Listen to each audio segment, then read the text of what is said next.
Good evening. If I could please have your attention. There will be others coming in. We will welcome them. And I want to extend a warm welcome to you. This series that is sponsored by the Michigan State University College of Osteopathic Medicine, now in its 8th year.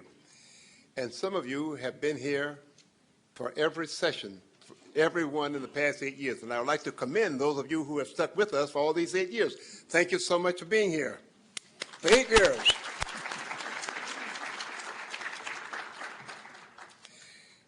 And we're also planning for 2009. And I indicated this morning that I will continue this series for the next 20 years, at which time I will be 100 years old. And perhaps some of my grandchildren or great-grandchildren will pick up the mantle and will carry it on for the next generation of Andersons. It has been indeed a privilege for me to be the host of this series. And you are the persons who have made the series successful by your continued presence. This was the brainstorm, if you would, of Alan Jacobs, who was the dean of the College of Osteopathic Medicine, who very often had those brainstorms. And he said, you know, we should do something about Black History Month that relates to the civil rights movement. And a lot of those people who were actively involved in the civil rights movement are in the 7th or 8th, or some of them in their 9th decade of life. And so when I sent a note to Barbara saying to her that I just entered my 9th decade of life, she emailed me back and she says, you got to be wrong, or I can't count. You said the 9th decade? I said the 9th decade of life that started when I turned 80.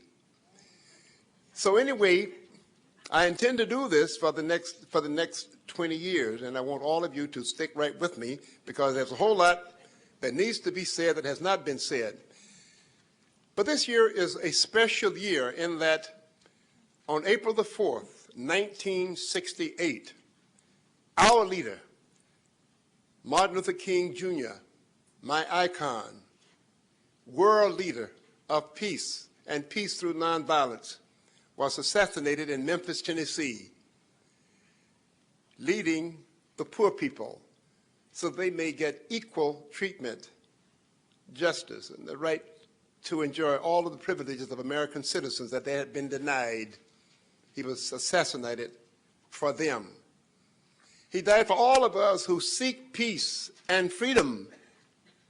40 years later, we have entitled this series, We Are Not There Yet. 40 years later, we are not there yet. There's racism, there's segregation, there's discrimination in practically every part of America and many foreign countries. It still exists. He gave his life for that principle.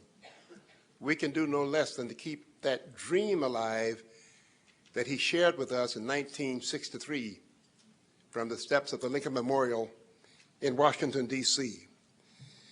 This series would not be possible without the continuing support of many at the university, starting with the president herself, Lou Ann Simons.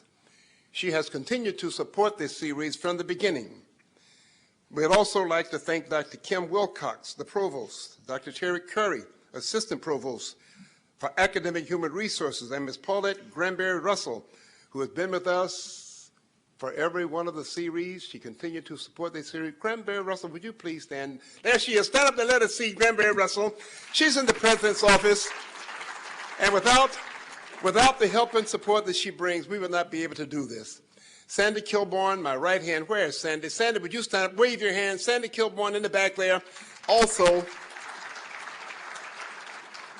these people make me look good because they do all the work. Where's Barbara? Barbara, raise your hand. Is Barbara back? Raise your hand, Barbara. Stand up so we can see you too. There she is in the back. These are the people that make the series possible. I'm just sort of figurehead. You're familiar with figureheads. I'm just a figurehead. But anyway, we would like to thank all of them for their support. And of course, the College of Osteopathic Medicine and the many, many sponsors throughout the campus, including members of the statewide campus system, and we see some of the representatives from the statewide campus here tonight.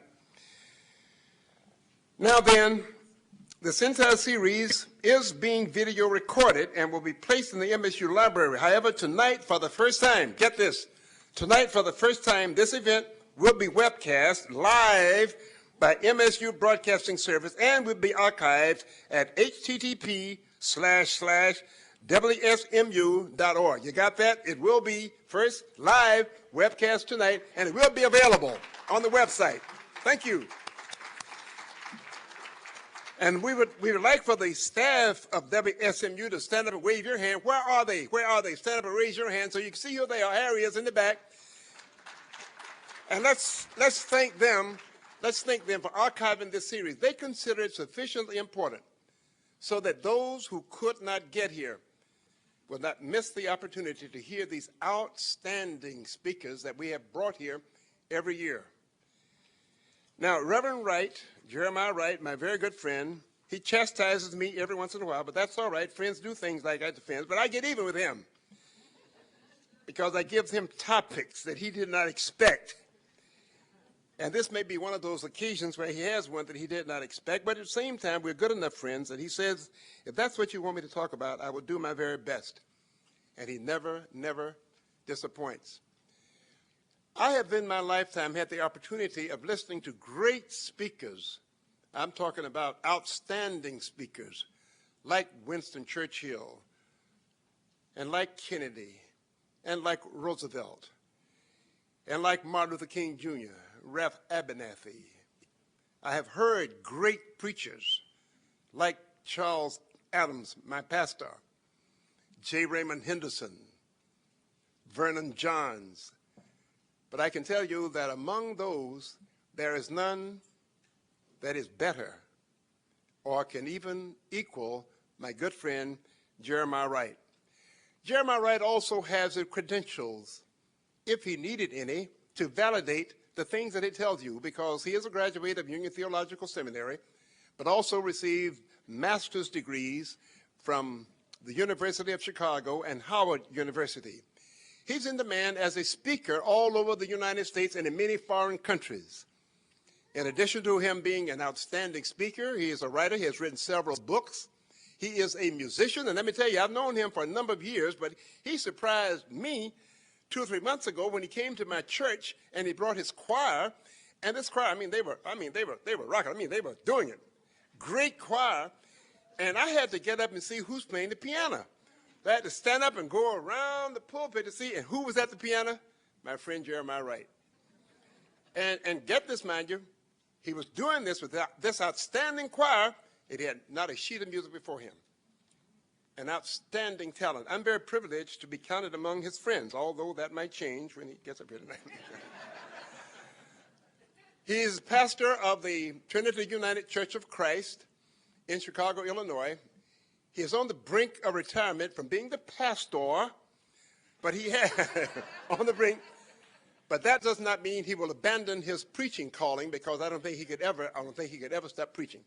He will not deny us the opportunity of continuing to hear him for many more years to come.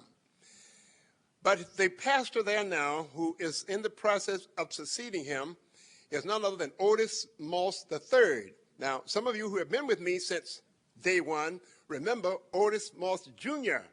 And matter of fact, we might have to bring Otis Moss Jr. back, because now his son is the pastor of Trinity United Church of Christ. So let me say no more than to present to some and introduce the other, the Right Dr. Jeremiah Wright. Dr. Wright.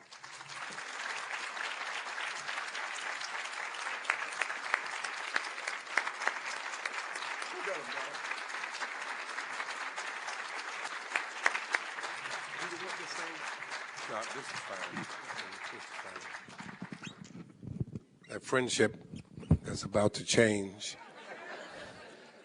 had to do with, I don't know if you've seen the topic he assigned me when I was with the Intercultural Inclusion, the Intercultural Initiatives today. They had printed the title that he assigned to me. Now, 8 years you've had Slavery to Freedom in American Odyssey. I found out today in Dr. Lee's class that the rest of the theme for the year was, have we arrived yet? 40 years later. Are we there yet? I didn't hear that until today. He didn't tell me that was, but the theme was. No, he assigned me sibling rivalry and the children of Abraham, with a paragraph telling me what I'm supposed to talk about. Tensions among Muslims, Christians, and Jews seem to be growing worldwide, polarizing some people of faith and leading others to believe religion is far more divisive than uniting. What can people of peace, regardless of creed or color, do to heal these wounds? In 100 words or less. Well, as I've shared with you before, I've been teaching at the graduate school level since '75, so I do know, unlike many black preachers, the difference between a lecture and a sermon. So this is not a sermon, so those of you who hate church, don't worry, I'm not going to preach. There's 7 things I want to try to cover, which is really, as I looked at this topic, to give it fairness and to do justice to Dr. Anderson's suggestion, how to present it intelligently and less viscerally and emotionally. And it's really a full course, perhaps even a 2-part course for an academic year that I'm going to try to cover in the hour that we have together. 7 different things I want to share with you as we look at the theme that was assigned: historical, scriptural, political, theological dissonance, Eurocentric ignorance, fundamentalism, and attitudes, Jewish, Christian, and Muslim attitudes toward Africans. Since this is an African-American Odyssey, and you're supposed to be talking about this month, African-Americans, and this topic that he assigned to me as my specific point of reference. Those of you who are interested scholarly, I have a brief bibliography to share with you as the framework out of which our remarks shall be given. The Cambridge History of Islam, 2 volumes, is a very important work if you want to understand and talk about Islam or understand the framework out of which we speak. Secondly, What Christians Should Know About Jews and Judaism by Rabbi Yechiel Eckstein. Fazlur Rahman, F-A-Z-L-U-R-H-A-R-A-H-M-A-N, Fazlur Rahman, his particular volume on Islam, entitled Islam. There's another one, Islam and Modernity. He was one of the leading Islamist scholars. My professor 30 years ago at the University of Chicago Divinity School. The link, for those of you who want contemporary perspectives on specifically the Jewish, Palestinian, Israeli, Fatah, Hamas issues. The link is in its 41st year of publication, published by the Americans for Middle Eastern Understanding, written by Christians, Jews, and Muslims. And Arthur Kessler, K-O-E-S-T-L-E-R, Arthur Kessler's The 13th Tribe, which pertains to the African experience and the African-American understanding, African first and then African-American understanding of the tensions that exist between these 3 great religions. First, historical. You have to keep separate when you're talking about sibling rivalry. Now, the title that he gave me lets you know he's talking about the brothers whose faith traditions trace their lineage back to the brothers, siblings, Jacob and Esau, where the Christian, Jewish, and the Judeo-Christian tradition will say Abraham, Isaac, and Jacob. The Muslim tradition would say Abraham, Isaac, and Esau, Jacob's twin brother. That's the sibling piece. But that's biblical, that's sacred text, and we're coming back to that because that really poisons the waters when you start talking about the sibling rivalry and you start talking about Jewish, Christian, Muslim tensions in the world today. The historical first, then the scriptural. Scriptural is shorter, so maybe I'll skip and do that one now because there's a difference between a sacred text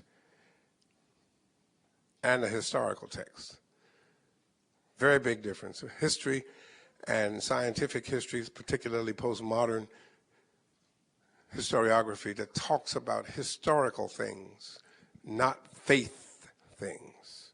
And history, the historical method that talks about chronologically what years we're talking about, what people we're talking about, ethnography, geography, those kinds of issues are very different from sacred texts. And to confuse the two gets you in deep trouble, particularly with the tensions that he assigned me to talk about among the fundamentalists and the people who are literalists when it comes to sacred texts. And when I say sacred texts, please don't think I just mean the Bible. I'm talking about the Hebrew Bible first. The Hebrew Bible and the Talmud as a sacred text. In the Babylonian Talmud, you find some of the most racist language that you can find about Africans. But you're also talking about what Christians call the Bible. And those of you who follow Jesus, please understand that Jesus did not consider Matthew, Mark, Luke, John, Acts, Romans, Corinthians, Galatians, the Bible. There wasn't no such books. His Bible was Genesis through Malachi, Torah, writing, poetry, the writings in the prophets. The Christians got 27 more books that become their sacred texts, some of which are rabidly anti-Semitic, because Christians in the first century were blaming the Jews for killing Jesus. All right? So that's their sacred text. The Quran, and please, chronologically, you start talking about siblings, there is no Quran, there is no Muhammad, there is no Islam till 500 years after Jesus is here. So when you try to start going back to Jacob and Esau, you are mixing history with sacred texts, because historically, Esau was not a Muslim. There was no Islam.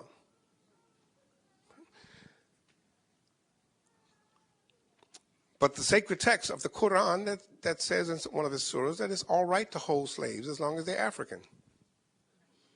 That's a sacred text, which has ramifications in 2008 when you get to Kuwait, when you get to Saudi Arabia, when you get to Sudan, when you get to Africans, Bilal being held as slaves by Muslims. Alhamdulillah. Okay. Sacred text, the Kabra Negas, which most of us in this room do not have a clue.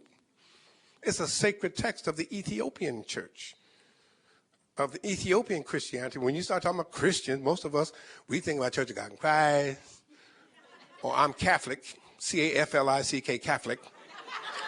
We haven't a clue about the Ethiopian church and the Kabra Negas, nor do we have, in talking about Judaism, any idea about the Falashim, the Ethiopian Jews, who trace their relationship to Solomon all the way back, their lineage back to Solomon and Sheba, and their sacred texts. And those sacred texts and the racial, and that's the scriptural problems, the racial attitudes that are enshrined in those sacred texts, and the difference between what that sacred text and people believing it as opposed to historical texts, and the difference between the two, just a footnote in terms of the difference between the two.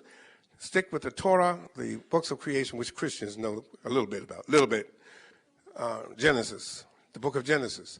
That's a sacred text. That is not a historical scientific text. And getting all these arguments with scientism and let's teach creationism, you're mixing apples and rocks in very murky waters filled with piranha. In that, the sacred text for Christians in the room, all my Jewish brothers and sisters know this, but a lot of Christians are shocked to find out there are two stories of creations in the book of Genesis, side by side. The first story of creation, Julius Wellhausen calls the peace story, the priestly story.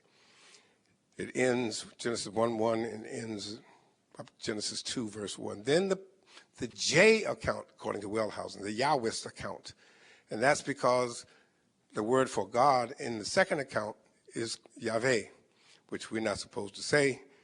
And when you look at a Masoretic Hebrew vowel text, you don't see vowels saying A, you'll say O-A, like Adonai. And you study Hebrew along with a Jewish person, they'll look right at Yahweh and say Adonai. They don't pronounce that word. It's too sacred. It's too sacred. And you got two names. In the first book of the Bible, Bereshit bara Elohim, God is called Elohim. Second book, Yahweh. That same tetragrammaton, YHWH, with the W being pronounced like a V.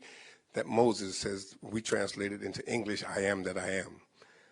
Black people translate Ibis. It's ongoing, no end. But in the first account of creation, first of all, I was sharing with one of the classes today. He's had me in 4 classes. Somebody, please give him a copy of the Emancipation Proclamation. He did not know slavery ended. He's had me working since 8:30 this morning, anyway. But in one of the classes, he's had me in several different settings today. I was sharing with the students that remember the sacred texts that we love, me, Christians and Muslims and Jews, because the Muslims count Abraham as their father, were passed down by an oral culture before anybody wrote anything. It was all oral literature, passed on, just like the griots that Alex Haley writes about in his Roots, who can go for 2 straight days without repeating themselves, and you start on the 3rd day, they can start at the beginning and come all the way up because they have mnemonic devices throughout to help them remember large, massive amounts of material. And when you look at the priestly accounts, Vayoma Elohim, and the evening and the morning were the first day, and God said that shows you how it was chunked, that large mass of material was cut into small chunks for memorization and for repeating. Well, if you look at the first creation account, it says, but in the beginning God created, in fact, any Hebrew scholars in here, my Hebrew teacher used to tell us, if you can ever get past the first verse in the Bible, the rest is downhill. Because the first verse in the Hebrew Bible does not say what any of your English translations say. It does not say, in the beginning, God created the heavens. It does not say that in Hebrew. When you look at the vowel Masoretic text, you have 2 dots under the b, which is ba reshit. You do not have a ba reshit. Ba looks like a little t. Ba is a direct article, indefinite article, and definite article. It is a definite article, is an indefinite article, ba reshit. Ba reshit would be in the beginning, but it doesn't say that. It says ba reshit, which is what? In a beginning. That's why he said you have. So what do you mean? Well, this is when you got in the first beginning. What do you mean it wasn't the first beginning? Well, darkness was upon the face of the what? No, it doesn't say earth. Water. The deep. There was water here. Now, if this is the first creation, where did the water come from? They didn't say it was the first creation. They're saying in a beginning, bara Elohim. Stop right there. Him, and most Christians will drop out and want to fight. Why? Because at Christmas time, we send around little cards that have C-H-E-R-U-B on them, cherub. What is a cherub? Angel. Isaiah 6 talks about seraph, S-E-R-A-P-H, seraph. What's the plural of cherub? You sing it in holy, holy, holy. Cherubim and seraphim. So I am is plural, right? Guess what the 3rd word in the Bible is?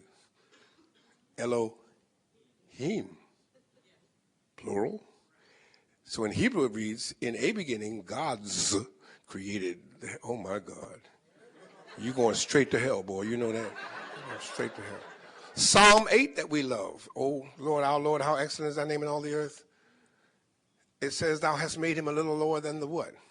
No, it doesn't. Look at the Hebrew. It says, than the Elohim, than the gods. Okay, anyway. That's a side footnote. God created heaven and earth. Earth was formed without form. He separated the light from darkness. Darkness he called night, light he called day. And the evening and the morning were the first day.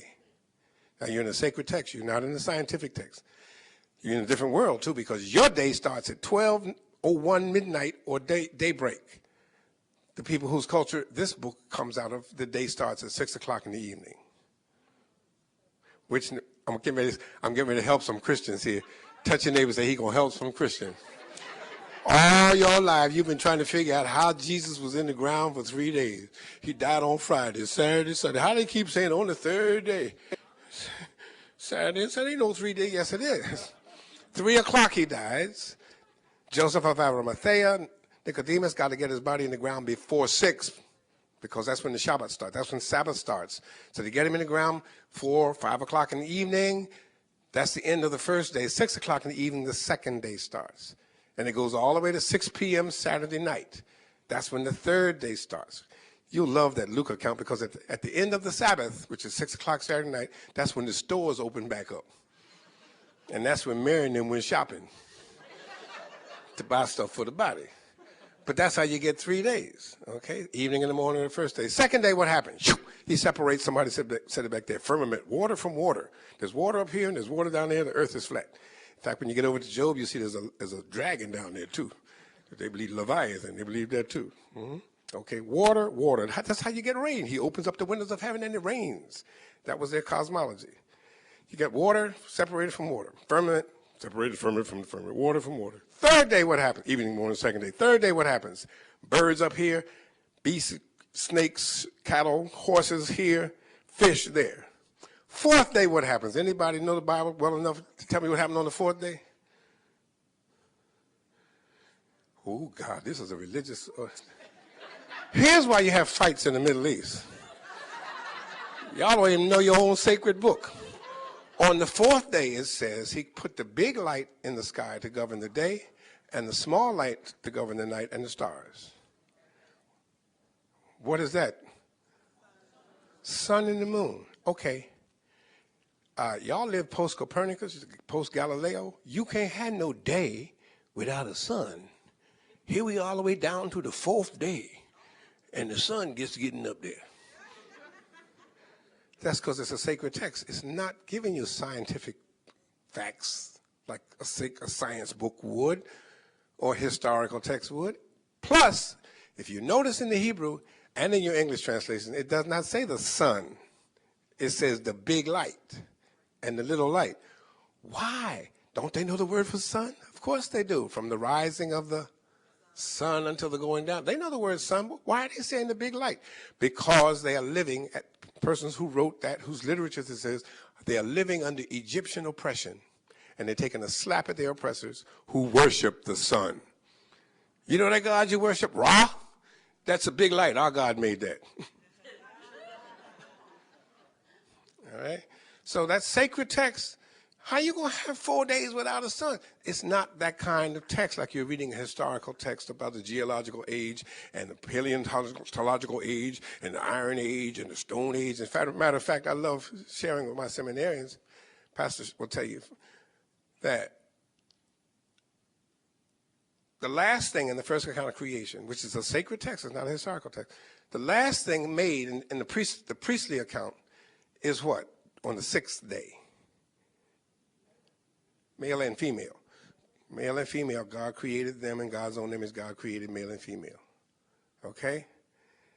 Now, what have they just told you? They've just told you we're the last things created. So why you want to ask me about where the dinosaurs are? I done told you I wasn't here. I wasn't here when none of that stuff happened. We're the last things made. Sacred texts, whether it's the Quran, whether it's the Torah, whether it's the Christian text, whether it's the Kabbalah Nagas, those are sacred belief texts. They have nothing to do with, many times, actual historical fact.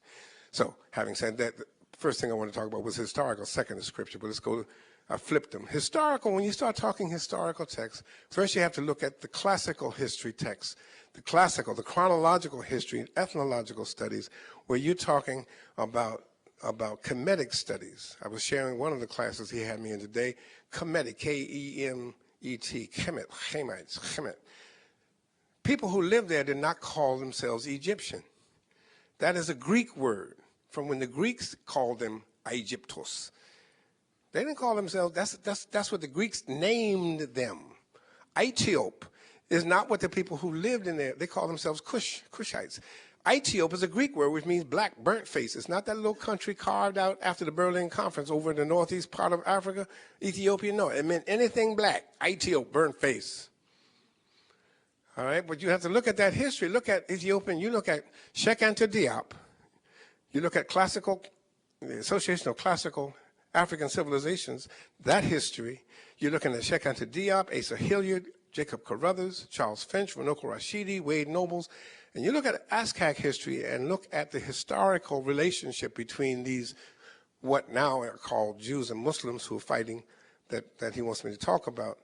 You have to keep the historical reality clear and distinct in your mind Dr. Kane Hope Felder, of course, New Testament Christian, the Christian scripture, who masters ancient North African civilizations and languages, because again, if you do not know Hebrew, if you do not know Aramaic, if you do not know the languages in those of which those sacred texts are written, you're reading a translation, and you're reading the translator's hermeneutic that's put on those translations. So you got to keep it clear that classical history is different from a sacred text. Modern history, when you start talking about Cornel West's definition of modern, the modern era, postmodern era, that when you come into books like Prophesy Deliverance, which ties in your African Odyssey, looking at Cornel West's second chapter in Prophesy Deliverance, which traces the history and the genealogy of racism in biblical texts, where in the Babylonian Talmud, black people are explained, the curse of Ham is explained. Ham was cursed because he looked at his father's nakedness, which is why black people have long penises. That's in the Babylonian Talmud. That's in the sacred text. All right? That's what, because he looked, that's why the lips are larger. Those kind of things that give people religious beliefs to look down on other people are in sacred texts. Christians are no less guilty in terms of their hatred for Jews. And their anti-Semitism is found in the Christian texts that talk about the Jews who are the Christ killers. Winthrop Jordan's White Over Black and Theodore Rice, I was sharing with another one of the classes today. Theodore Rice's book, Theology in Red, White, and Black, give you a broader perspective and a broader lens through which to look at history, and history as it pertains to Jewish, Christian, Muslim relationships. The slave trade. Now, there are two slave trades I was sharing with another class he had me in today. Which slave trade are you talking about? The East African slave trade? Because Natalie, where's my girl Natalie? Did she come tonight? I met Natalie, y'all, this morning. Natalie's this tall. I was looking up at Natalie. How you doing, sweetheart? Governmental relationship. I saved her card. Natalie Riddle. Natalie did not know that there was a Muslim slave trade. The Muslims were taking us into slavery, those of you who hate Christianity because of what it did, 600 years before the Christians were. But because we live in the United States of America, we focus in on the West African transatlantic slave trade and completely ignore the East African slave trade, where Muslims were taking us across the Indian Ocean, into the subcontinent, into the far South Sea, wherever Muslim traders were going, all the way into Asia. When you go down to Brazil and you look at the Afro-Brazilian Museum and you see the slave routes, you'll be surprised where Africans were carried in the East African, all the way into Japan, Korea, where African slaves were taken in the East African slave trade. And the Muslims, whose book, holy book, says it's okay to do that as long as they're Bilal, as long as they're African, were carrying us into slavery. That's a part of history. And that's a part of the relationship that you're talking about in terms of blacks and their views of Judaism and of Christianity, Jewish merchants and the slave trade, the West African, all of that part of history. Kessler's 13th tribe is so explosive back at, oh my God, 35 years ago, I think his book came out. Arthur Kessler, he is not a raving, wild-eyed, black H-Rap Brown. No, he is a Scottish author, a Scottish biblical historian, a Scottish religious historian. Arthur Kessler points out, going back to the Qur'an Nagas, that you don't get European Judaism until the 7th century AD. In fact, that's why he calls European Jews the 13th tribe. Welcome to the family of Judaism. And the Falasha, who many of you sitting here looking at me don't know anything at all about, the Falashim, the Falasha, the Ethiopian Jews. For you Christians, that's found in Acts 9, where the African court official of Queen Candace had been in Jerusalem to worship in the temple. Listen carefully to what I just said. An African from Ethiopia had been, that's in your Christian Bibles, had been to Jerusalem to worship in the temple. What in the world is an African doing in Jerusalem worshiping in the temple? Because he's an African Jew. Those same people that trace their history back to Queen of Sheba, Makeda, and Solomon. And when she went home saying the half has not been told, boy, your God has been good to you, she went home with more than admiration. She went home pregnant. And she had a little boy named Menelik. At 12 years of age, Menelik gets sent up. This is the sacred text of the Ethiopian, the Falashim. He got sent up to Jerusalem by his mom to be with his dad, to be bar mitzvah. Solomon liked the kid. After staying several months, he sent him back home with some priests of the Solomon temple to make sure he followed the dietary laws and make sure he learned more about Torah in terms of his bar mitzvah and lived a good Jewish life. The priests did not want to go. Sending a priest stationed in Jerusalem to Ethiopia, to Makeda's territory where Menelik lived, would be like sending Bill Anderson, not to Albany, but right outside Biloxi, Mississippi, in his 9th decade to practice medicine. And the priest said, okay, if we got to go, what we need is the presence of Yahweh. We need the presence of God with us. So they took the Ark of the Covenant with them. When it was discovered that the Ark was missing, Solomon sent troops, never did find it. They said he couldn't find it. The Ethiopians will tell you today, oh, we know exactly where it is. By the way, that's a movie you all saw called Raiders of the Lost Ark. That the Ethiopians took it with them. Well, that's their sacred story in terms of that line. But the Falashim, the Ethiopian Jews, are black Jews, pitch black Jews, who've been Jews since 900 BCE. I'm in the multicultural school. BCE, that's before the Christian era, for those of you who still old-timers and say BC and AD. I say BC, meaning before cable, but that...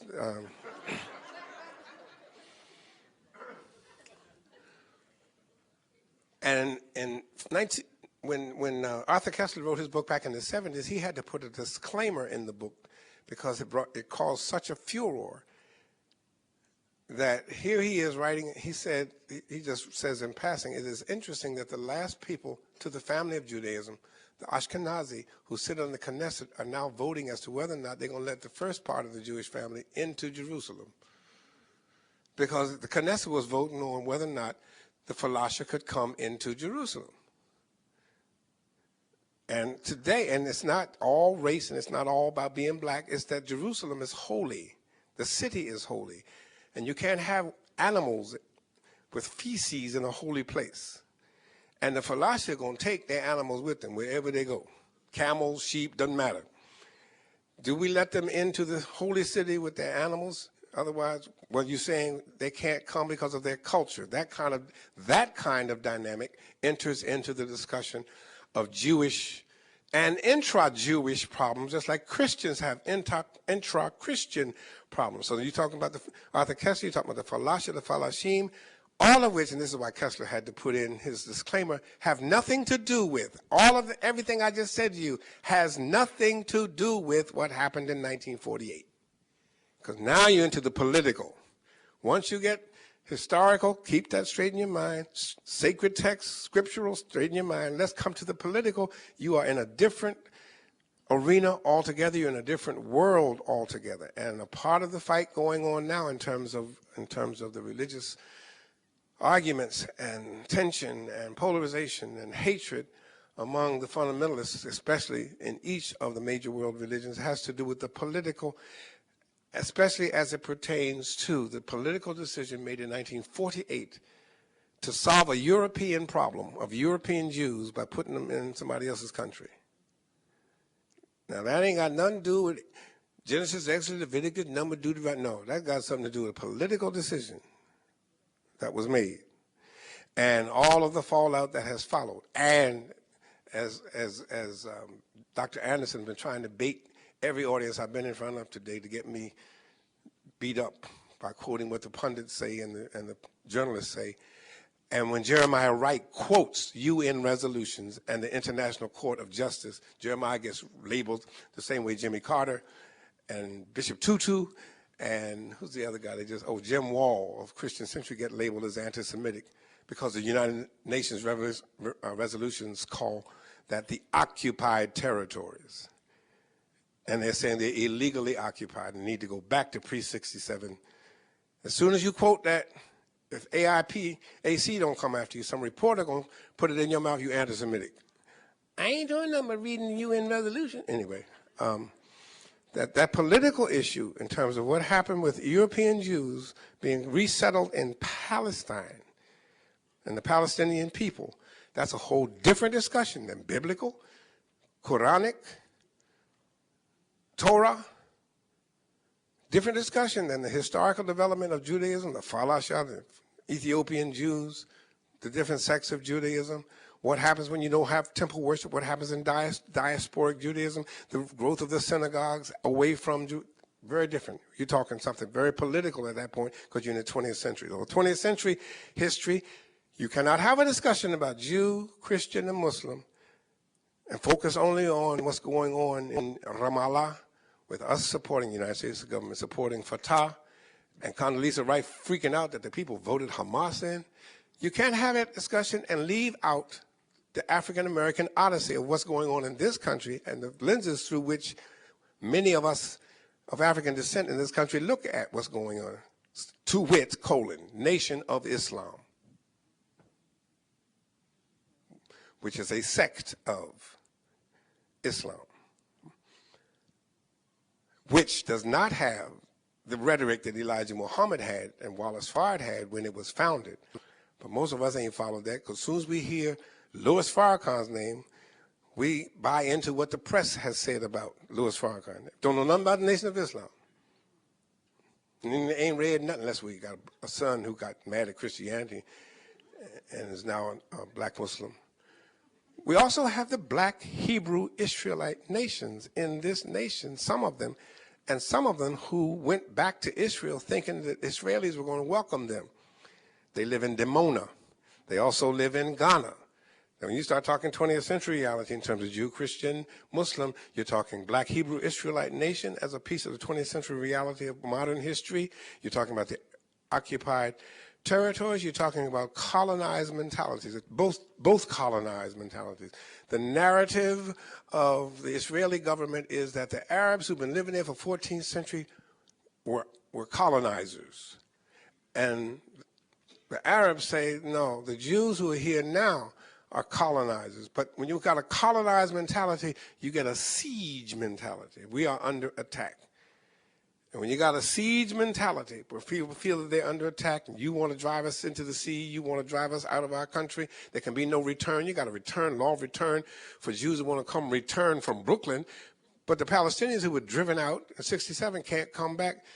That siege mentality of the colonized enters into the equation.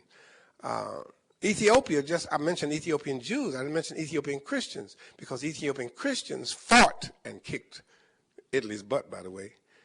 European Christianity, because European Christianity was bringing a brand of Christianity and a version of Christianity that the Ethiopians did not recognize because it had built into it white supremacy. And the Ethiopians were saying, no, that's not Christianity. The Coptic church, when you start talking about some of us Christians didn't know anything at all about Sunni, Shiite, or Sufism. Still don't know what Sufism is. We just know Sunni and Shiite because the papers tell us. But we don't know as Christians, what's the difference between the Ethiopian Orthodox Church and the Coptic Church?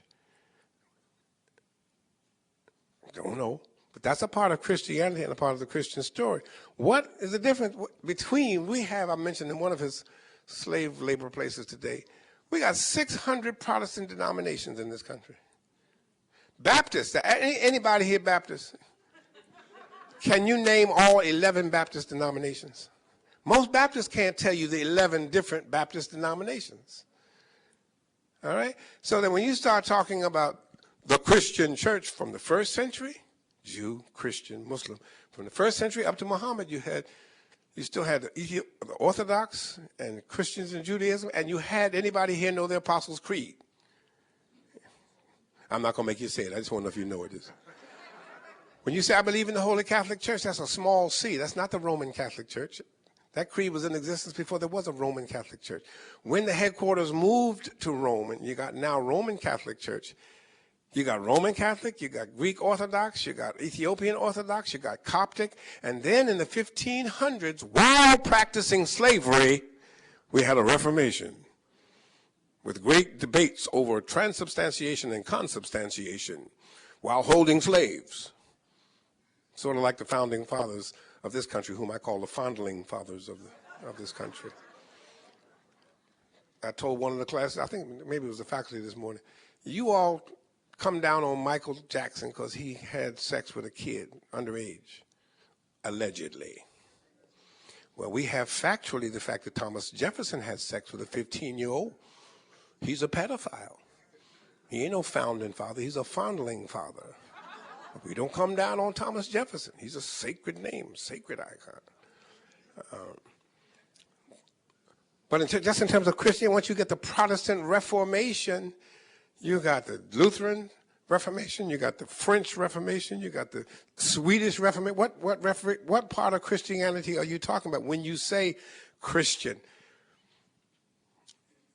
And what role did they play in the slave trade? If you've ever been to Ghana, you've seen in Ghana the slave castles, same thing in Senegal, where the Christians have a church in the middle of the castle where they pray to God for safe passage.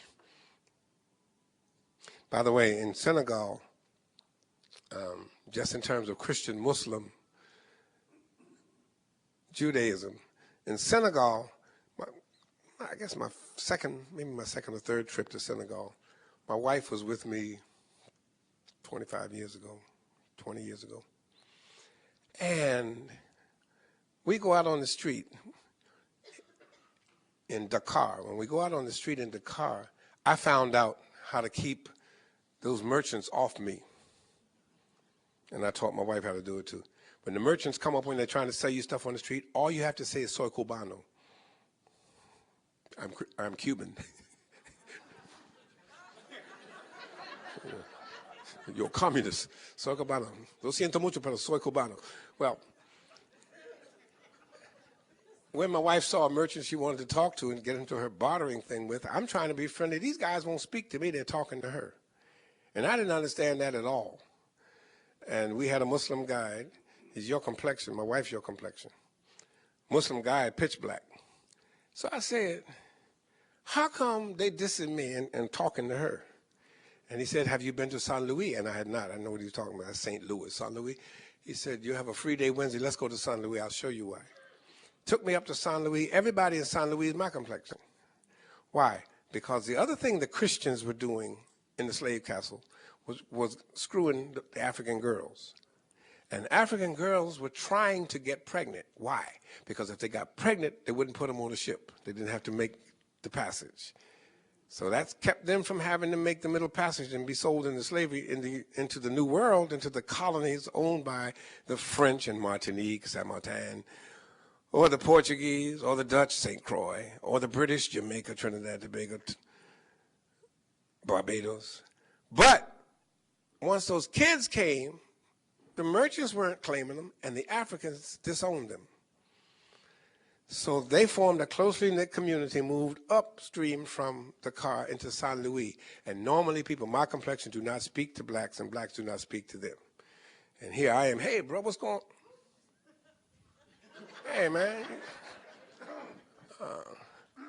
And a Muslim brother explained to me that's the problem. They think that you are one of the descendants of San Luis, and because of your complexion. I just told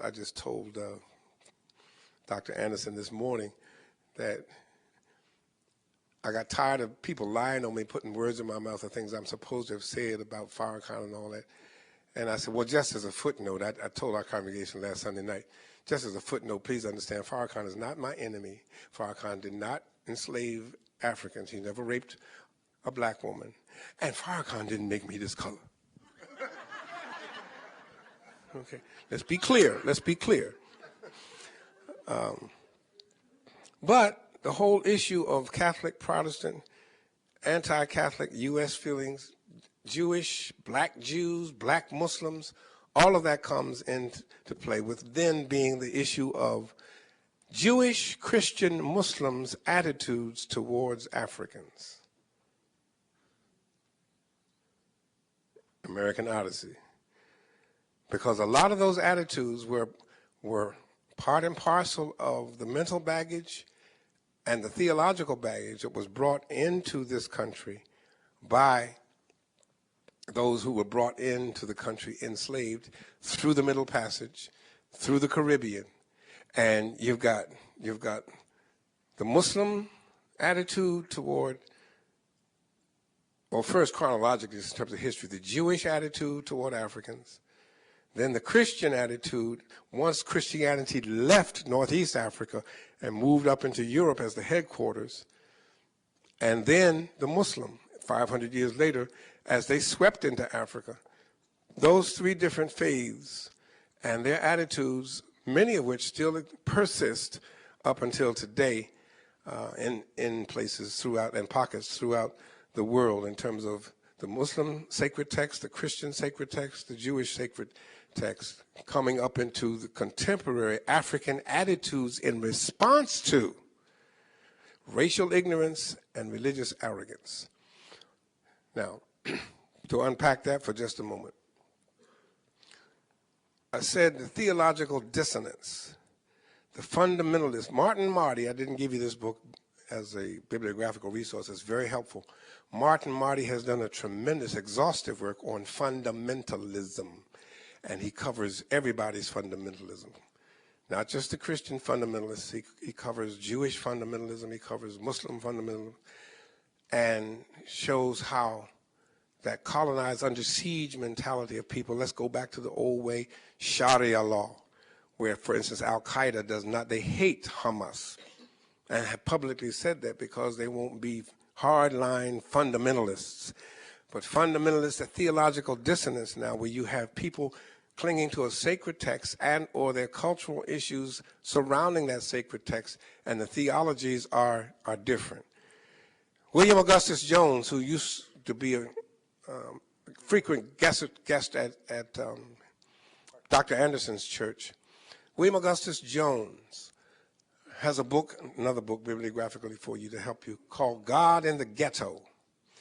And in his book, he has, those of you who are taking notes, a triangle pyramid with a big broad base being the first step, the foundation, smaller second step, smaller third step, which is very important in terms of understanding theological dissonance.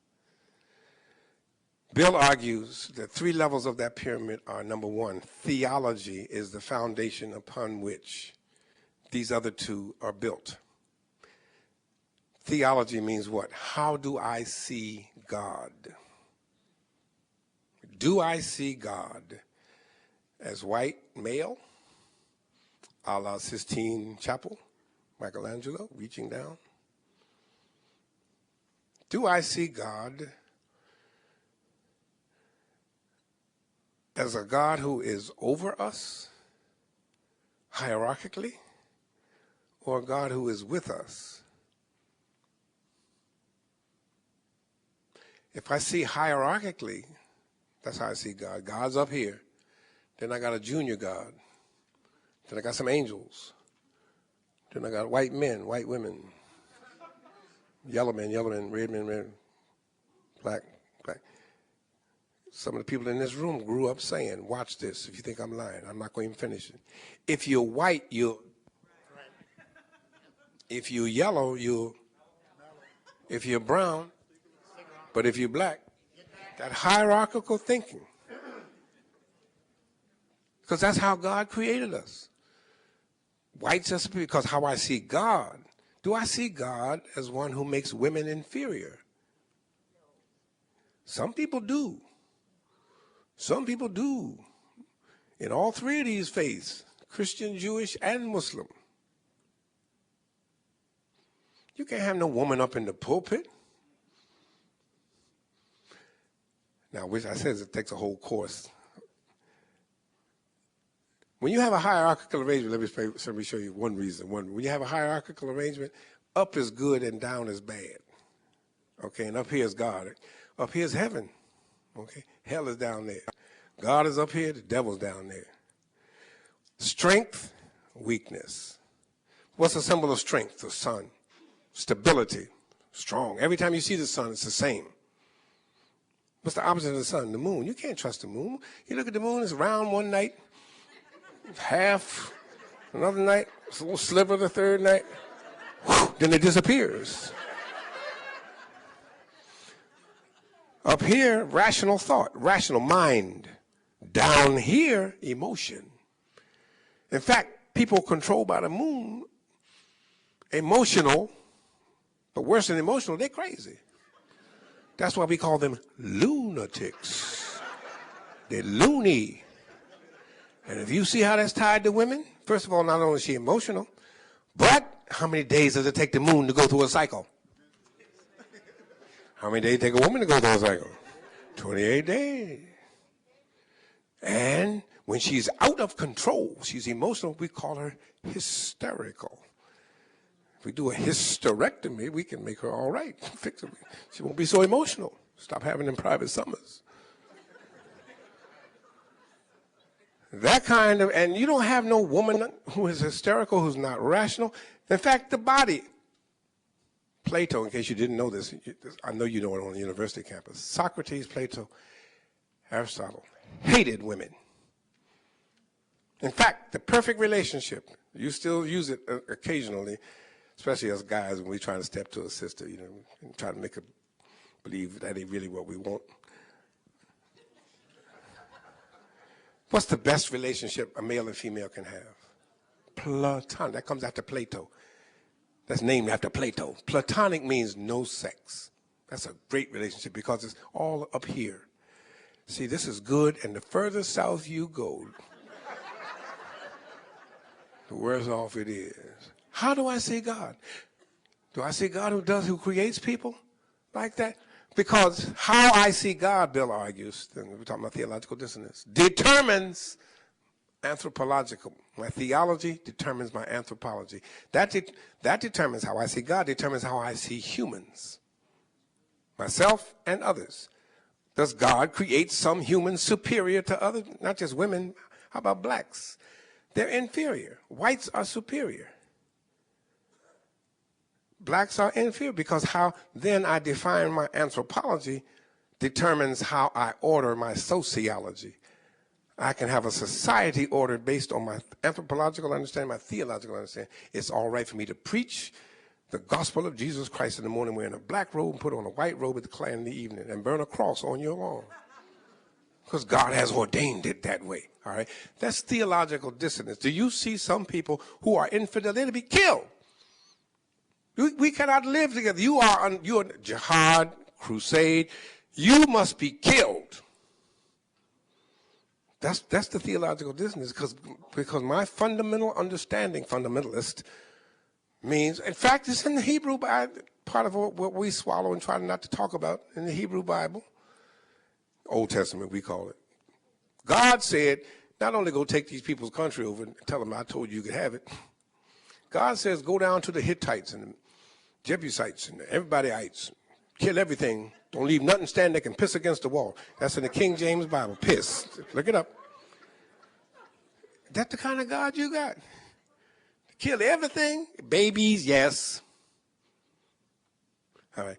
So theological dissonance is the issue I said that enters into after you look at the historical, after you look at the sacred texts, after you look at the political.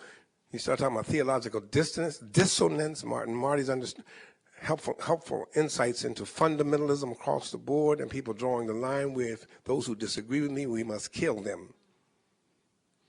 They are unfaithful. They're not a part of the faithful. And ethnocentric ignorance, which means that's based on white supremacy in terms of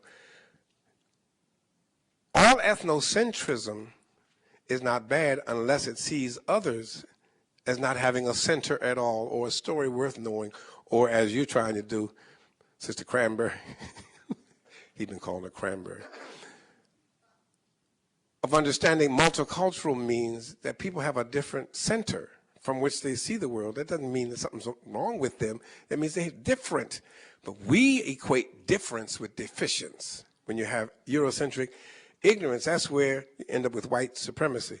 And the faithful, we are the faithful. Anybody who's not part of the faithful, we kill them. When you have that kind of Eurocentric ignorance, you're not only superior, but you start demonizing others who are different. Once you demonize, I made you a demon. I have satanized you. I have dehumanized. I've taken you out of the human community and put you into an object category where you can be killed. and God be praised. Allah will be grateful. Yahweh will say, you did good. You killed everything, including that which can piss against the wall. Or the Christian crusades, just kill all the Muslims and infidels, to the point that the last class he had me in, one of the blogs going around trying to upset Americans is, you know what Barack's middle name is? Hussein. That means he's a Muslim. And so what's wrong with being a Muslim? We hate Muslims in 2008 like we hated Catholics before John F. Kennedy got elected. That anything Muslim got to be straight from hell, going straight to hell. Sound like my mother-in-law. My number 3 daughter came home for a wedding. She's 31 now. She came home. She was a maid of honor in her first cousin's wedding, and she locked. She's doing dreads, right? So she walking around at the time. She hadn't locked. She just twisted. She was working her way that hadn't grown that long. So Grandma's sitting in the house the day before the wedding, and she asked me. She lives with us, my mother-in-law. She says, "Pops, where's Nicole?" I said, "She and Danita out shopping, Grandma." "Now, when's she gonna get something done to her head? When's she gonna get her hair done?" In fact, she said, "When's she gonna get her hair did?" I said, "Grandma, I think what you see is what you're gonna get." "What? I don't understand." I said, "Well, why did she?" I said, "Right now she's in love with a 5%er. Does anybody here know what a 5%er is?" Now see there? There you go. This is why Christians and Muslims do fall apart. There is a sect, S-E-C-T, of Islam called 5%ers. Erykah Badu is one. Several rap singers preach and espouse 5% theology in their rap songs. They believe that 90% of the people in the world are completely clueless. They don't have a clue. There are 10% of the people in the world who do know the truth, but 5% of them are like me and Farrakhan and these people in churches misleading the people. They're the 5 who got the only truth. All right, they got names like her boyfriend's name was named Divine Allah. Now he was raised Demetrius when he was in Chicago, but once he became a 5%er, he was Divine Allah. So I told Mama, I said, well, let me explain what 5%ers are. And I explained the whole thing. She kept looking at me. Well, Demetrius, she knew Demetrius. Yeah, you know Demetrius. Well, he's Divine Allah now, and he's influenced Nicole. He's her primary teacher. He is truth. He knows so much truth. He dropped out of Morehouse. He don't need to go to school. I'm trying to help you understand. So her hair is not going to change. Divine Allah would not have that. Nicole came home that night, and Grandma was about as far as that narthex out the foyer away from us. I heard her saying to them, Nicole, that boy gonna take you straight to hell. Don't you be listening to him. Well, this whole arrogance of my religion is better than yours because I believe differently, instead of we all have different beliefs and we all can live on the same planet together, that kind of Eurocentric arrogance and ethnocentric ignorance where I don't know other people's stories. In the last class, Dr. Lee's class, that's a multicultural class, I was sharing with them what Carter G. Woodson, who founded African American History Month, was trying to say, what Sheikh Anta Diop was trying to say, what Caribbean theologians are trying to say in terms of colonized education, where we teach the education, the curriculum of the colonizer as if that's the only truth. And when we do that, we negate other people's cultures to such an extent that if I say to you, what is classical music, you're going to name for me some European authors and composers, because you can't name anybody, because nobody ever told you anybody else's culture.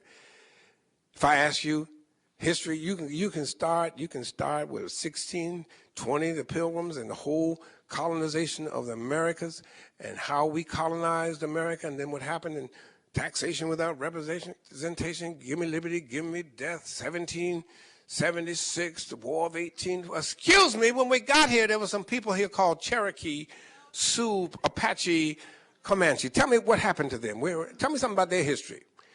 They didn't say to us, like Senator Edwards said in the debate, first thing you got to do is learn our language. The Sioux didn't tell the Mayflower people that. The Seminole didn't say that, but that's us. This is America. You got to learn our language. Because we tell them that becomes the narrative of what America is. We hold these truths to be self-evident that all white men are created equal. Because we hold them slaves. We don't tell them that part of the narrative, all right?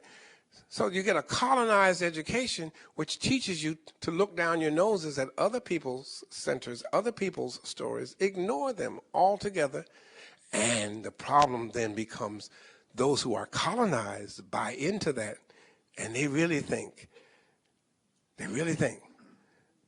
I won't be anything other than African. And I know you all accept me because I'm better than them other folk.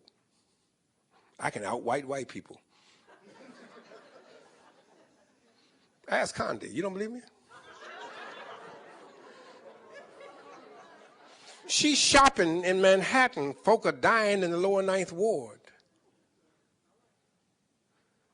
And she don't care. How do you end up like that? Because the colonized people, Frantz Fanon wrote about this years ago, 35, 40 years ago, in terms of black skins, white masks, that you buy into, you internalize the values of the colonizer, and that becomes your narrative. You don't even know your own people anymore. You're your own story. So the center, your center becomes off-center, in that you start thinking you came over on the Mayflower. All right? As I've shared 3 times today, starting with the breakfast this morning, it's so pervasive that you end up with what Malcolm X asked in 1963, if a cat crawls into the oven and has kittens, do you call them biscuits? Because they're born in the oven. No, you don't. Well, then why is it that the Japanese come to America, they're still Japanese American? I just passed a sushi bar in the O'Hare Airport. Chinese come to America, they're still Chinese American. They got Chinese restaurants. Chinese, they got whole Chinatown. We got Little Italy in Chicago. In fact, the Irish in Chicago, they pour green paint in the river every March 17th in honor of Irish Erin Gobrach, the Irish heritage. All right? Philippines come, they're still Philippine. Africans come, they biscuits. They colored Negro with a capital N, not a small n. They're no longer of any nation in Africa. We got, Chinese Szechuan or Chinese Mandarin. No, you're no longer Ibu, Ibibiu, Yoruba, Ga, Fanti, Fulani.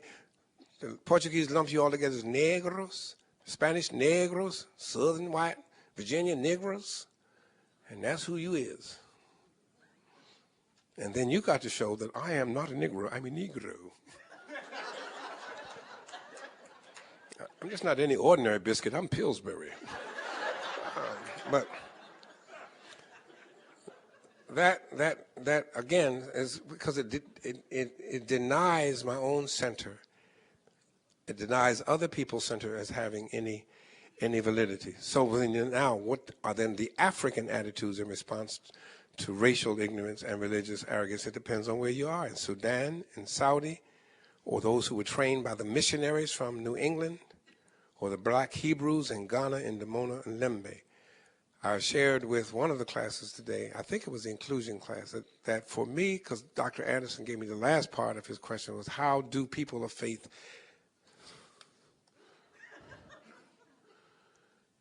what can people of peace, regardless of creed or color, do to heal these wounds? And I was sharing with the inclusion groups today.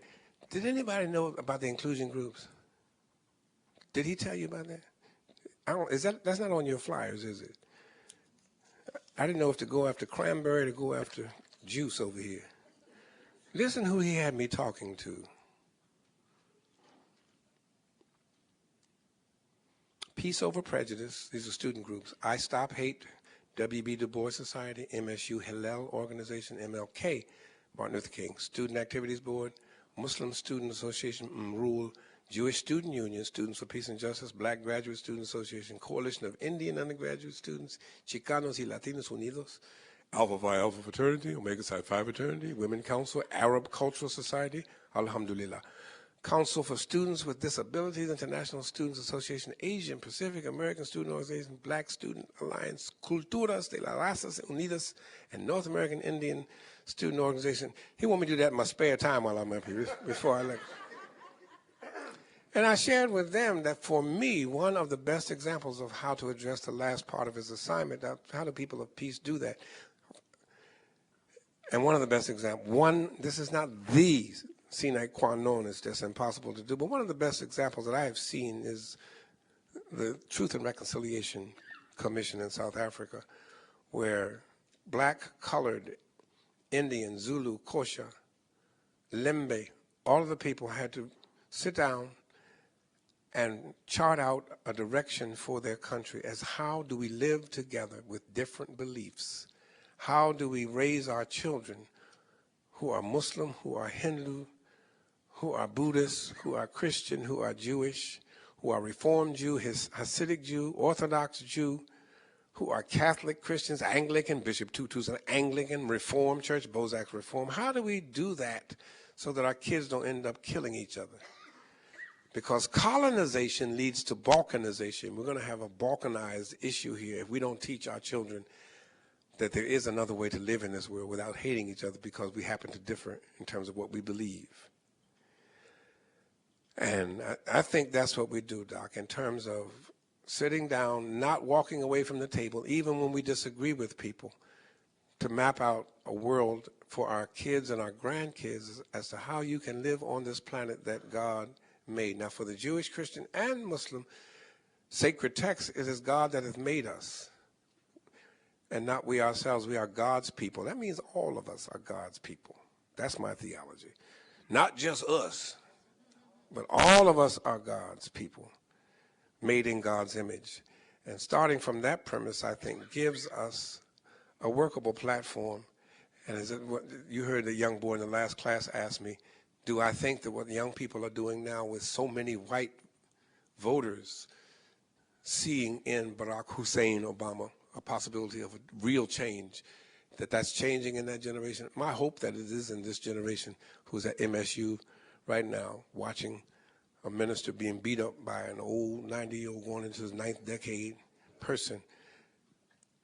Had me working since 8:30 this morning. I thank you for your kindness. I will not be back next year.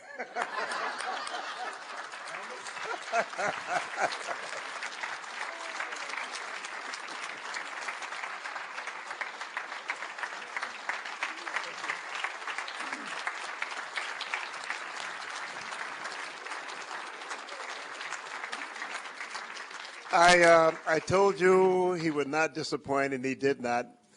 But I'm going to tell you, Jeremiah, I had a co-conspirator. Her name is Pat Grauer, who was the editor of my wife's book. And stand up, Pat, so he can see you. Pat Grauer, stand up there, Pat. After a while, I was given the topics by myself for the first few years, and then she got to the place where she started to think like me. That's dangerous there, Chuck. That's dangerous. She started to think like me. Next thing you know, she'll start to look like me, and then we'll all blend right in. Now, Reverend Wright may take, I saw, hey, Congressman, our state, are you a senator yet? You still, you remember? Just a humble pastor, you mean you didn't get elected to the governorship yet? All right, a humble pastor, Mike Murphy, so happy to have you in here. Any other elected officials here? I did not want to ignore any of the elected officials. Thank you so much. You have time for 1 or 2 questions, Reverend Wright? Okay. Any burning questions? Any burning questions? Stand right up and shout them right out. Yes, stand right up and shout it out.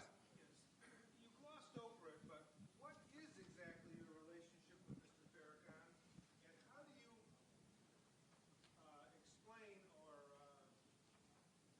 deal with what have been some extremely anti-Semitic and vile diatribes by him, in spite of his good message? How do you deal with it? How do you ask Jews to deal with that from Mr. Farrakhan? The same way Mr. Farrakhan asks Jews to deal with him, the same way he has dealt with the American Jewish Council in the city of Chicago, the same things that are not reported in the press. How long ago did he make those comments? No, well, I'm trying to find out. Maybe not within the last couple of years, but within the last 10 years. No, 15 years ago. Number one. Number two, Most people, how many of you in this room have ever talked to Louis Farrakhan?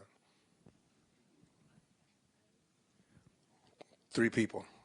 We form an opinion about him based on what the press says. And the press lies. They lie on me. They lie on me, so I know they lie on him. All right? Number 2, in terms of what is my relationship with him, I've known him for 30 years. In fact, I knew him before he was Louis Farrakhan. When he was Louis X, he was a calypso singer. That's how long I've known him. And I don't try to defend what statements he made 10, 15 years ago. Neither does he. And the official apologies, how many of those apologies made the news up here? Of course, that doesn't sell newspapers. Okay. If you give me your email address, I'll get them to you. But that doesn't get reported. So that in terms of how I respond to that, it's just, have you talked to him? Have you talked to the Jewish rabbis who have understood and heard what he had to say? Or are we still talking about Jesse Jackson said, "Hi me" back in 1984? Let's go back to 84. Are you a friend with Jesse Jackson? He's anti-Semitic. As I said, one of the things I think I said, I meant to say it. When you talk about the Nation of Islam, for instance, their theology in 2008 is not what it was under Elijah Muhammad. When Elijah Muhammad founded the Nation of Islam, where they are today is not where they were back then. And where Farrakhan is, and put the Jewish question to the side, for instance, and talk about women, where Muslims are in terms of women inferiority, I got a problem with that. That don't mean I don't talk to you, or I draw lines in the sand, and because you got this thing about women in ministry. I have women pastors. Now, I know he has a thing about women, or not he the person, but Islam does. And the Nation of Islam, in terms of not Sunni, not Shia, we're talking about the Nation of Islam's position, but because we disagree on topics does not mean I stop dialogue with him, or that we lose friendship because we differ and disagree over a subject. Even vehement, and I share with one of the classes today, Tony Campolo's point about how husband and wife can disagree vehemently on an issue, but they don't get divorced because they disagree. That you keep talking and the dialogue continues to go. So that in terms of things I know about him, the average person does not know about him. The person, I'm talking about the person, and what his beliefs are, and how his beliefs have changed and evolved. And knowing him as I have for 30-some years now, I'm not going to let somebody else tell me that he can't be somebody who's a colleague of mine, all right? Any more so than Jesse Jackson or Al Sharpton. Now, the press makes certain people radioactive and toxic. Just call their name and you got problems. But I asked this, I told Doc this morning at breakfast. This is the 3rd time in a month I have been in 3 different panels. Now, the other 2 people who planned the programs for last month planned them in 2006, long before Barack announced. I was at the Ohio Council of Churches, and I was at Simpson College in Indianola, Iowa, and Des Moines, Iowa, talking on religion and politics. I've been in the hot seat for a long time. Well, when you start talking about religion and politics, what comes up is what the pundits are saying about Jeremiah Wright. For instance, the stuff that's going around the internet, Jeremiah Wright didn't say that. A journalist said that, and everybody's responding to what the journalist said as if I said it. The only thing I said, there is a direct quote 2 years ago, is that when Louis Farrakhan speaks, Black America listens. They don't always agree with him, but they're listening. Just like E.F. Hutton speaks. And I asked Dr. Day, name for me any American, black, white, Hispanic, or Asian, that can get 1 million people on the Washington Mall. Ain't none. Dr. King only got 250,000. That the man has the ear of African Americans, Now, 1 million people did not convert to the Nation of Islam. We'd go down there and all of a sudden we all black Muslims. No, they went to listen to what was being said, and they listened to him. They don't convert, and they argue with him, and they disagree with him. Much like how does the Jewish community continue to have dialogue with the radical right Jews that want to kill Jesse Jackson? I don't even know the name anymore. That group, there's a sect, a little small group of guys. Or how do Christians continue to talk to Falwell or Billy Graham's family, who got these weird notions about blacks and about Jews and about gays? How do you keep talking, because if you stop talking, you're going to end up balkanizing. And after a while, I just give it, the best thing to do is kill Falwell. That'll stop that argument. And it's that kind of hatred, the cycle of violence that continues to escalate, that's so very different from the model that I put forth in terms of the Truth and Reconciliation Commission, and the fact that you have at that table people with widely disparate views, as disparate as persons who remember what Farrakhan said 15 years ago and don't even care what he said recently, and who want to hold him to that from now on. If I ask you what you said 15 years ago or did 15 years ago, are you still stuck in that place, or have you grown, have you evolved? We'll have that conversation with anybody except those that the media has made pariahs for us, or toxic or radioactive. So that's how I can remain a colleague of his. What happened in Haiti with Aristide? Anybody? Cat Williams said, I'll wait. Farrakhan knows what happens. You know what happened in Haiti? The United States government that's spreading democracy around the world the United States government removed an elected president because he wouldn't go along with business. The government of this country did that. Do you see that in the paper?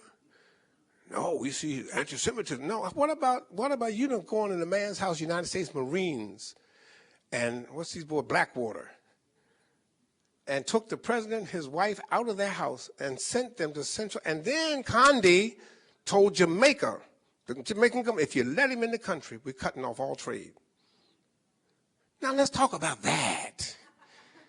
And, he made some anti-Semitic remarks. Well, you all got waterboarding, you say it's fine, you're killing folk. We just found out today that in Guantanamo, there's a secret part of that camp that you've been torturing folk and we didn't even know about. Let's talk about that. We're not talking about that. What we keep up in the public eye is, oh, Jeremiah Wright? He know. In fact, when Jeremiah Wright, and this goes back to 1984, so that's what, 24 years ago? In 1984, I went to the 15th Jamahiriya in Tripoli and got to know Farrakhan. In fact, when I got there, the first night we were there, he said, Pastor Wright, would you lead us in prayer? Now, I don't stop being a Christian because I'm with Farrakhan or in a Muslim country. I said, let us join hands together. Father God, in the name of Jesus, we come to you. His daughter, remember, graduate of Kenwood High School in Chicago, and one of our members, a very close friend, a little girl, died of lupus. He comes to the funeral. And if I say to him, which I did, would you like to have something to say at this funeral? I know he's going to start off, Bisrahim, Lahu. He ain't going to stop being Muslim because he's standing in the Christian church. And the kids say, I ain't mad at him, and he ain't mad at me because he know when I pray, you ask me to pray, I'm a Christian. I'm not going to stop being a Christian. And it's the same with Jewish or Hindu. You ask me as a Christian, I'm not giving up my faith. I'm not going to try to proselytize you and say that if you don't believe what I believe, you're going to hell. But I'm not going to stop believing as a Christian or praying and ending my prayer in the name of Jesus. And you ain't going to stop yours, Allah. I understand that. But it's that kind of, I hope that answers your question. What is my relationship? He's somebody I've known for 30 years. And watched him shift the theology of the Nation of Islam. Do you know they vote now? In fact, as a matter of fact, Tuesday, he drove from Michigan, where his farm is, I think Covert, Michigan, somewhere like that, all the way down to Chicago to vote. And with tears in his eyes, streaming down his cheeks, he said to Cornel West, "This is the proudest day of my life, that I had lived long enough to cast my vote for a man who might be the president of this country." Elijah Muhammad would have banned him, put him out, man, have killed him like he did Malcolm X. Because Muslims couldn't vote in '63 at all. They're like Jehovah's Witnesses. But Farrakhan has changed that thing as recently as '84 when they were protecting Jesse Jackson, his Fruit of Islam. So for 24 years, he shifted that theology where we are apart from the government, we're separate and distinct from the government, we hate the government, we hate white people, to the point now where he's casting his vote and telling people to participate in the democratic process. So I've watched him, that's just one of many illustrations where I've watched him change and watched him move from where he was years ago, particularly in '84 when we were at the Jamahiriya, to now in 2008. He's a very different person. As am I, as is everybody else here. I hope you're not where you were 24 years ago in '84. If you are, we got a psychology department here. Yeah, oh yes. We got some referrals for you. Next week, we have Charles Sherrod, who was one of the original members, one of the organizers of the Student Nonviolent Coordinating Committee. The following week, Reverend Frederick D. Haynes, who is now a PhD from Cambridge, I believe. Oxford.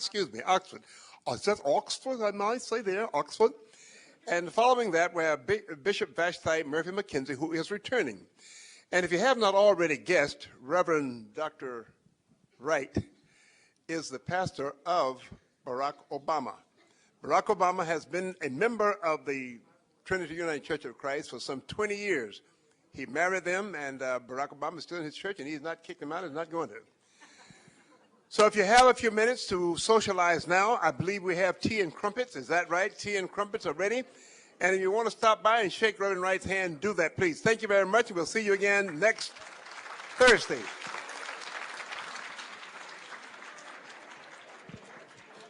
Yes, ma'am.